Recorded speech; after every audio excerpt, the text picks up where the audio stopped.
बिहार के आरा में आज उस वक्त अफरा तफरी का माहौल कायम हो गया जब बाढ़ के पानी में भरे गड्ढे में डूबने से 3 लड़कों की एक साथ मौत हो गई। मृत तीनों लड़के आपस में दोस्त थे और वो अपने निर्माणाधीन मकान को देखने के लिए गए हुए थे। इसी दौरान एक लड़के का पैर फिसल गया और वह बाढ़ के पानी भरे गड्ढे में गिर गया। इस बीच उसे बचाने के क्रम में एक एक कर तीनों लड़के गहरे पानी में डूब गए और उनकी मृत्यु हो गई।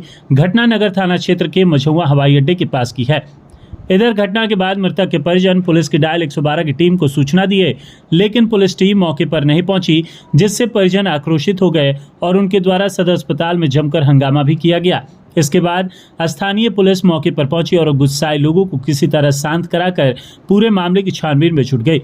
मृतकों में नगर थाना क्षेत्र के देवनगर मोहल्ला निवासी बासुकीनाथ पांडे के 20 वर्षीय पुत्र अनिकेश कुमार पांडे, दूसरा मृतक उसी मोहल्ले के समरेंद्र सिंह का 15 वर्षीय पुत्र शुभम कुमार और तीसरा मृतक अरविंद शुक्ला का 17 वर्षीय अतुल कुमार शुक्ला है।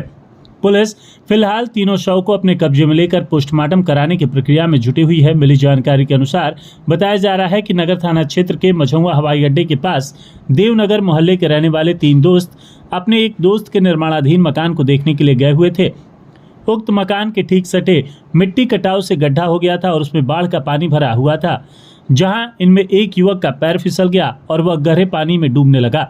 अपने दोस्त को डूबते देख बचाने के लिए अन्य दोनों लड़के गए और इसी दौरान बारी बारी से तीनों पानी में डूब गए और उनकी मौत हो गई। घटना की जानकारी मिलते ही स्थानीय लोग भी वहां पहुंचे और किसी तरह पानी में डूबे तीनों लड़कों को बाहर निकाला, लेकिन तब तक बहुत देर हो चुकी थी और तीनों लड़के उस वक्त दम तोड़ चुके थे। मृतक के पड़ोसी अशोक कुमार मिश्रा की माने तो वह तीनों युवक बाढ़ के पानी में नहाने के लिए गए हुए थे। इसी बीच बाढ़ के पानी से भरे गड्ढे में डूबने से उनकी मौत हो गई, जबकि घटनास्थल पर पहुंचे आरा सदर के प्रभारी एसटीओ विकास कुमार ने बताया कि तीनों लड़के निर्माणाधीन मकान को देखने के लिए गए हुए थे। तभी मकान की बाउंड्री से सटा एक गड्ढा है और उस गड्ढे में बाढ़ का पानी लबालब भरा हुआ था, जिसमें एक लड़के का पैर फिसल गया और वह पानी भरे गड्ढे में गिर गया। उसे बचाने के क्रम में तीनों पानी में डूब गए और उनकी मौत हो गई। मृतक के परिजनों को सरकार के द्वारा दी जाने वाली सहायता राशि को परिजनों को देने की प्रक्रिया शुरू कर दी गई है, जबकि परिजनों के द्वारा पुलिस के डायल 112 की टीम के लेट से आने की वजह से हुए हंगामे को लेकर सदर एसटीपीओ परिचय कुमार ने बताया कि पुलिस की टीम को जो सूचना दी गई थी वह गलत लोकेशन की दी गई थी। इस वजह से पुलिस थोड़ी देर से पहुंची। परिजन आक्रोशित हो गए थे। हम लोगों की समझाने के बाद सभी लोग शांत है। पोस्टमार्टम की प्रक्रिया पूरी की जा रही है। वहीं इस घटना की सूचना मिलते ही सदर एसडीओ और एसडीपीओ के साथ भारी संख्या में पुलिस बल मौके पर पहुंच मामले की छानबीन भी शुरू कर दी है। बहरहाल इस घटना के बाद से मृतक के परिजनों का रो रो कर बुरा हाल है। देवनगर आरा से मझौआ हवाई अड्डा तैरने के लिए ट्यूब लेकर छोटा ट्यूब लेकर गया था सब। 3 लड़के आधे घंटे घूमे। 7 बजे के आसपास 3 लड़के ट्यूब लेकर पानी में नहाने के लिए उतरे। एक लड़का नहीं उतरा। जब देखा कि तीनों लड़के डूबने लगे तो चिल्लाना शुरू किया, बचाओ बचाओ बचाओ, जो बाहर है। अब वहाँ पर लगभग 2 पोरसा गड्ढा पानी है, 2 पोरसा निकल उतरी गए ना, 2 पोरसा। इसके बाद हुआ चिल्लाना शुरू किया तो कुछ लोग थे वहाँ पर, बोले हम लोग तैरने नहीं जानते, बचाएंगे नहीं। दौड़ते हुए देवनगर मोहल्ला में आया, हम लोग मोहल्ले में आया, चिल्लाया कि भाई डूब गया 2-3 आदमी।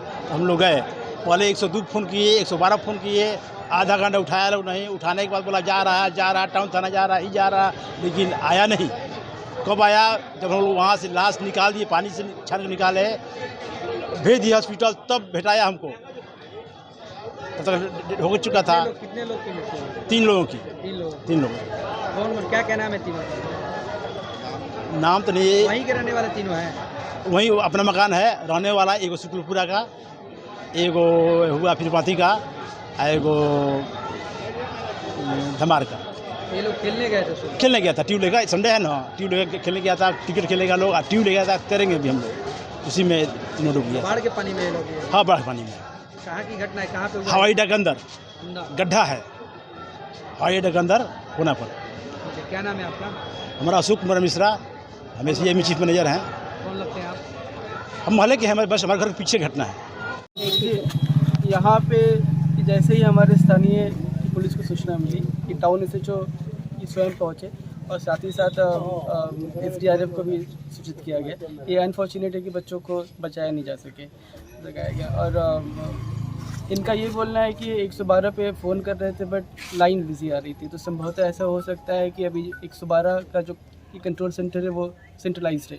तो ऐसा हो सकता है कि बाढ़ के समय में पूरे बिहार से अत्यधिक फ़ोन आ रहे हो, जिसके कारण इनका फ़ोन कनेक्ट ना हो रहा हो। बट जैसे इस स्थानीय पुलिस को सूचना मिली, कि त्वरित रूप से कार्रवाई करते हुए पुलिस घटनास्थल पर पहुंच गई थी और बच्चों को बचाने का प्रयास किया गया, बट अनफॉर्चुनेटली बचा नहीं। सर बताया जा रहा है कि 4 बच्चे डूबे थे, ऐसा परिजन बता रहे हैं, लेकिन क्या है अभी? तीन बच्चों के 3 बच्चे के। ये स्थानीय लोगों से बातचीत के क्रम में पता चला है कि सुबह सुबह बच्चे वहाँ घूमने गए थे। उनका मकान का निर्माण वहाँ पे चल रहा था, शायद उसी को देखने गए होंगे। और दीवार के बगल में ही जो नदी से कटाव किया गया है, तो उस कारण से वहाँ पे गड्ढा ज़्यादा हो गया है। संभवतः एक बच्चा फिसला है और उसी को बचाने के क्रम में बाकी दोनों बच्चे गए हैं और उनकी डूबकर मृत्यु हुई। तीनों बॉडी निकल गया है, तीनों का पोस्टमार्टम भी हो रहा है। हम लोग इसमें स्थानीय लोगों को भी अनुरोध किए हैं कि आप लोग अपने बच्चों को इस बाढ़ आपदा के समय में, ठीक है, खासकर अगस्त माह में, क्योंकि हम लोग 2 दिन पहले भी गए थे क्षेत्र में, तो उस दिन पानी का जो ये था ट्रेंड था वो घटने पर था, आज पुनः बढ़ने के ऊपर है, ठीक है। तो इसीलिए इन लोग से अनुरोध किया गया कि आप लोग अपने बच्चों को थोड़ा सा ध्यान से उनको रोकें वैसे स्थल पे जाने से, प्लस हम लोग सतर्कता रखेंगे वैसे जगह पे जहाँ पे देखा जा रहा है कि पूर्व में भी इस तरह का घटना घटा है। इसके अलावा हम लोग SDRF का नंबर हम लोग पेपर में पब्लिश करवाएंगे और वैसे जगह जहाँ पे इस तरह का घटना घटा है वहाँ के जनप्रतिनिधि को हम लोग उपलब्ध कराएंगे, ताकि तत्काल यदि बचने का संभावना हो तो वहाँ पे पहुँच के बचाने का कोशिश किया जा सके। बाढ़ के पानी से ही डूबने से मौत हुई। ये पानी जो अभी बढ़ा है, संभवतः रात में जो बारिश हुई है, संभवतः इसी के कारण ये पानी बढ़ा है, क्योंकि कल तक हम लोग यही देख रहे थे कि पानी स्टडी हो गया है और घटने की ओर अग्रसर था। मृतक के परिजनों को क्या? मृतक के परिजनों को हम लोग 4 लाख का जो अनुदान राशि मिलता है सरकार की तरफ से, उसके लिए हम लोगों ने इनको आश्वासन दिया है। इनका अभिलेख बढ़ेगा और न्यायानुसार उसमें कार्रवाई होगा। डीके फर्नीचर लेकर आया है मॉनसून धमाका ऑफर अप टू 30% ऑफ के साथ आरा शहर के ब्लॉक रोड, चंदवा और बांसटाल मीरगंज स्थित तीनों आउटलेट में मिलेगी छूट। एक ही छत के नीचे डाइनिंग टेबल, सोफा सेट, पलंग, अलमारी सहित फर्नीचर से जुड़े सभी आइटम उपलब्ध मिलेगा। आकर्षक डिजाइनिंग के साथ किफायती दर, शादी विवाह व घर को सुंदर बनाने के लिए करें खरीदारी। ज्यादा जानकारी के लिए मोबाइल नंबर है 9931224978 पर संपर्क करें और स्टोर विजिट कर मनपसंद फर्नीचर की खरीदारी जरूर करें।